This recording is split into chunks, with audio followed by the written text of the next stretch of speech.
Okay, pretty poo. This is a response to your video called Justinatorator Owned Again. I don't understand how this is in any way applicably true because you've never owned me once. And you're also claiming that I blocked you again, which I haven't. I've kept you unblocked since last time I blocked you, and you've been unblocked for forever. And let's go through your little videos so I can refute all 10 points of this bullshit. First he comes to since Justinatorator is a wuss, I am forced to make a video to answer his idiotic remarks. How am I a wuss from that?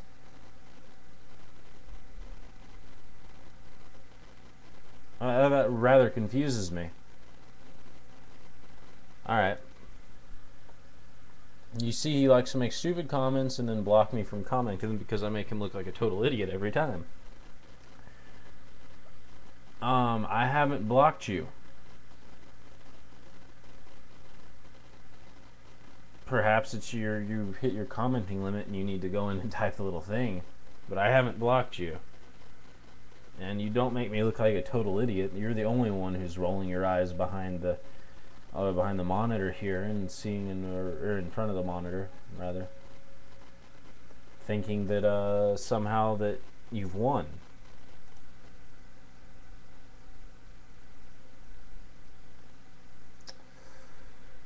Then when I make a video refuting all his dumb butt remarks, why don't you just say dumbass? Come on. Him and his little girlfriends flagged my video. I've never flagged your video. I don't know if anyone else has. I don't know what they do, but I think that you took down that video to make it look like I had it flagged and all this shit so you could blackmail me because you're a little douche. What an idiot are you? Can you? Nah. Troll. Now he's gonna try and answers to my latest video titled Pretty Poo's Demise. Yes, it was your demise. You didn't realize it though.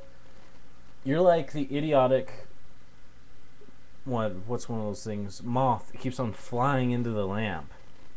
It never gets closer to the light.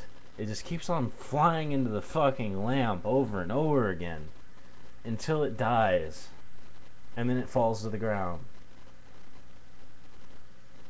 That's what I fear. I fear that you're going to continue to do this for the rest of your natural life.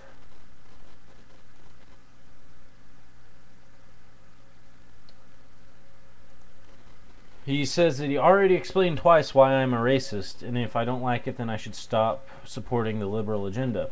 You've yet to explain to me why I personally am racist. You may be able to infer that certain things are racist about a liberal agenda, but that's not my agenda. I happen to have liberal values in saying that I want more personal liberties, more personal freedoms. That does not automatically mean that I support everything that anybody who says they're liberal does. Would you support everything that every conservative said or does? Would you do that? Would you really sacrifice your individuality that much?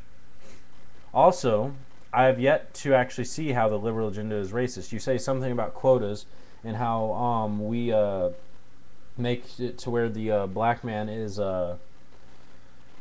always dependent on us or something. And I'm like, what the fuck does this shit have to do with anything? It has nothing to do with racism. It has to do with what you think is racism, but in reality, certain groups of people will apply for the welfare and they get it, and it just so happens a large majority of them, or a large amount of them, happen to be African American. So I mean, I don't understand how you can possibly pull this out of your ass.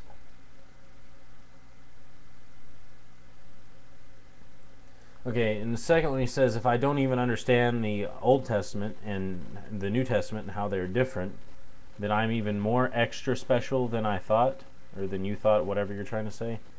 He didn't go back on his word. Keep rolling, keep rolling. Oh, damn, you make these things long.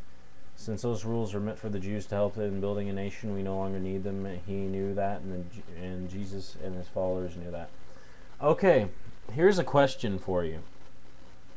if he gave them those rules to help them build a nation, could he have not just as easily just built a nation for them, being all powerful as the dude is?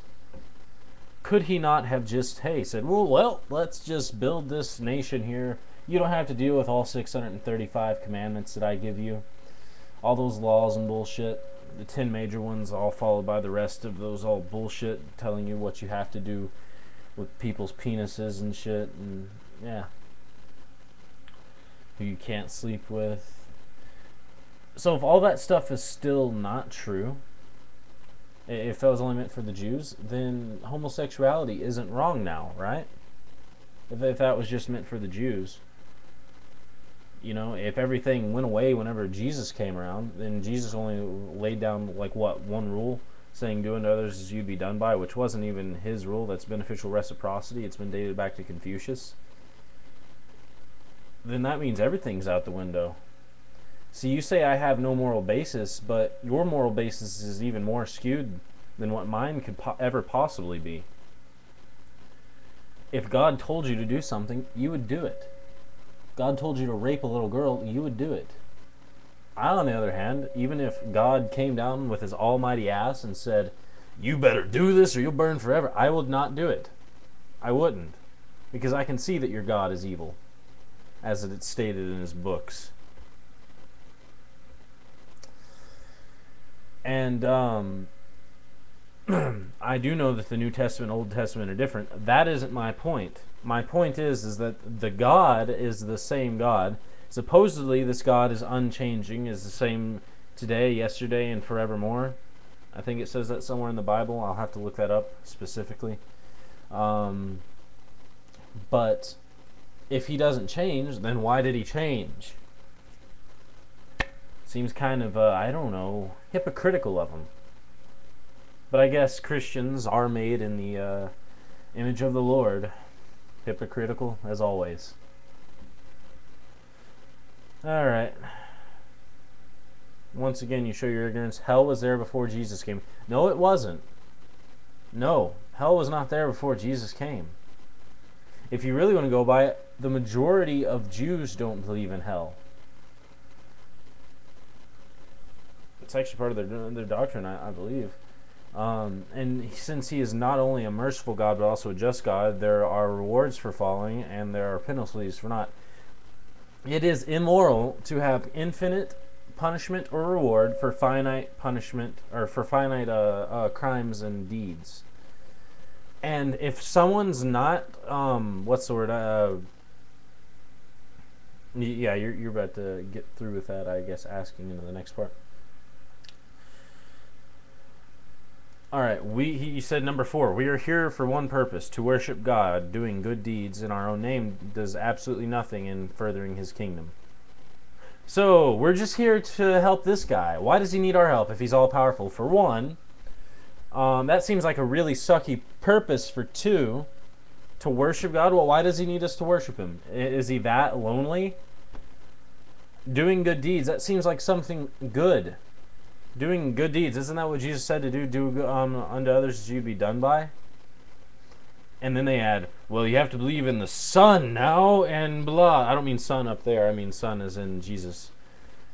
And then what? Now you get to come into this eternity of bliss. If you don't, though, you're going straight to this burning, pitting flame of hell, and you're going to be there forever.